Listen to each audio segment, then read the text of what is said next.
and welcome to another design clips here at W+9. This is Dawn. In today's video, we're going to be making this pair of cards using mainly our dies. Now, I've often said that dies are probably the most versatile thing that you have in your craft stash. So I'm going to show you how I created these today using our dies in a couple different ways. Now, both of these cards feature our Woodland Basics die. Now, this is not a new die. This was actually released a couple years ago, and it is just a wonderful one to have in your stash. It will stretch through all of the seasons. You have holly leaves, you have oak leaves, acorns, pine cones, some little birds there, mushroom, even a regular little leaf there. So this is just a great die set that, like I said, will take you throughout the year. I'm going to be working on some Tim Holtz watercolor cardstock today, and I'm working on the smooth side, and then we're going to be doing some Distress Oxide ink blending. I'm going to start by creating an entire background with a color blend across it. It doesn't have to be anything methodical or special, just cover the entire background with your color blend, and this is what we're going to die cut all of our pieces from. Now this is going to be for the Christmas card, so I'm die cutting holly from it, and I'm using mowed lawn and peacock feathers. Now I'm using distress inks because they cover quickly and they're easiest to blend. However, if all you have are the distress inks or your regular inks, those will work as well. It just will take a little bit more finessing to get a smooth blend, which, if we're being honest, it's not really that big of a deal because you're die cutting littler pieces out of this and you won't ever see this as a whole background. Now you'll notice here that I'm using my fingernails to hold it in place. That's because these do have pigment ink in them and they take longer to dry. So if you stick your fingers on them, yeah, it'll leave fingerprints behind. So you want to be careful about that. Speaking of taking longer to dry, one little trick that I've learned is to use this distress glaze over the top. Now what it'll do is, I'm impatient, I don't want to wait for it to dry, so if I rub a little bit of this over the surface of the cardstock here, it's going to seal all that color in, and then I'm not going to get any transfer anymore. It doesn't take very much. You just put a little bit on, buff it in. You can buff it in with a cloth or with your fingers, and then just rub off any excess with a clean cloth, and then all of that color is trapped under there and you don't get any ink coming off.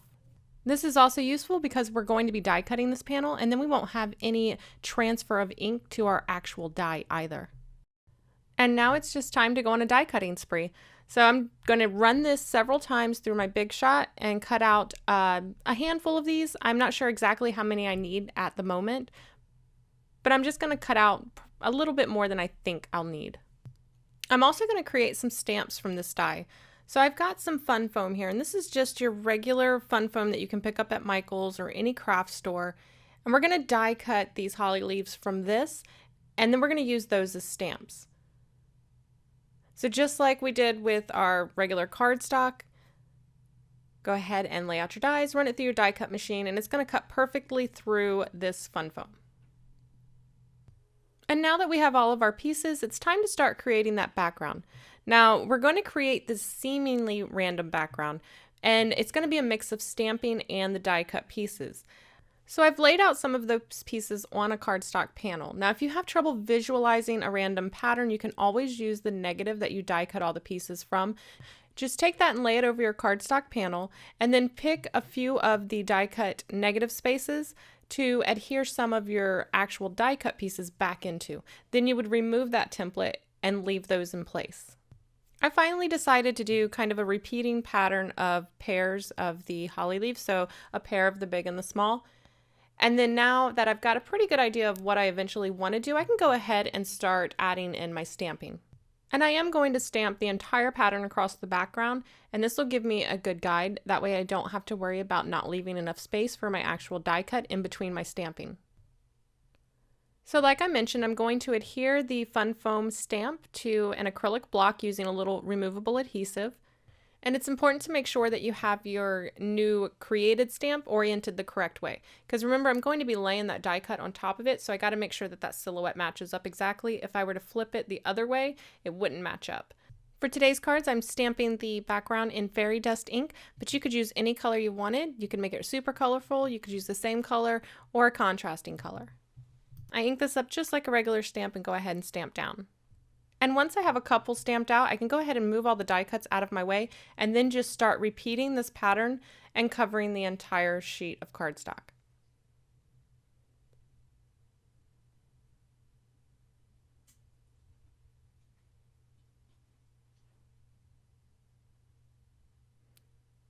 And just to add some variation to the design, I'm going to swap the direction that I have that little curved holly leaf. I swap the direction I have it facing. Sometimes I have it curving inward and sometimes I have it curving outward.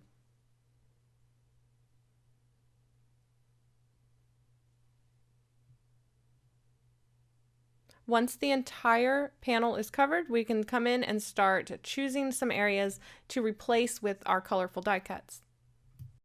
I like to lay them all out before I start adhering them. That way I make sure that I have a good balance and I don't have too many of the colored ones and I don't have too many of the non-colored. I'm going to adhere them with a mix of liquid adhesive, adhering them directly to the card base, and then others I'm going to pop up with some 3M foam tape.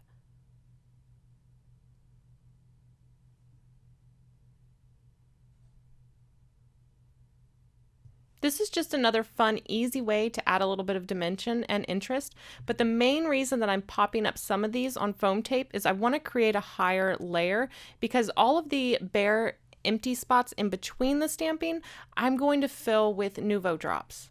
And this is going to create a little bit of height so that those Nuvo drops are actually recessed down and there's a level that's higher than them. So it's perfect for mailing. Once I'm done, I'll flip it over and trim off any excess. And then I'm going to set this aside and work on the sentiment. Now for the sentiment, I wanted to use the Merry die cut here from our Christmas tag die. And I'll finish it off with the Christmas sentiment from our Be Merry Sentiments stamp set. Now both of these are older sets and they're timeless, they're classic, so they never go out of style. And I'm going to die cut the Merry word from this piece of black cardstock here. And then I'm just going to pop out the letters and I'm going to actually use the negative die cut. I've left a little bit of space at the bottom of my black sentiment strip here, and I'm going to emboss the word Christmas at the bottom. So I've treated that with my anti-static bag, and then I'm going to ink up my stamp with some Versamark ink. Again, this is just a clear sticky ink. Anything that I sprinkle on top will stick to just the ink. And then I'm going to heat emboss this using some white embossing powder. I adhered this to the front of the card, again using some 3M foam tape. And then it's time to add that finishing touch. Now you could definitely leave this step off, but it makes such a difference. It really adds a lot to the design of the card.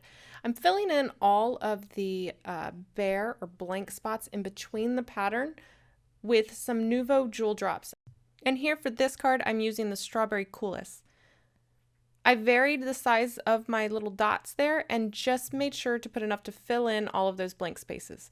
Now, here's a tip. Sometimes some of my dots, there was a couple that they just kind of blooped out, for lack of a better word, and they weren't perfectly round. So I just took a piercer tool and kind of pushed the area that kind of trailed off, pushed it back into the center and created more of the little dome shape.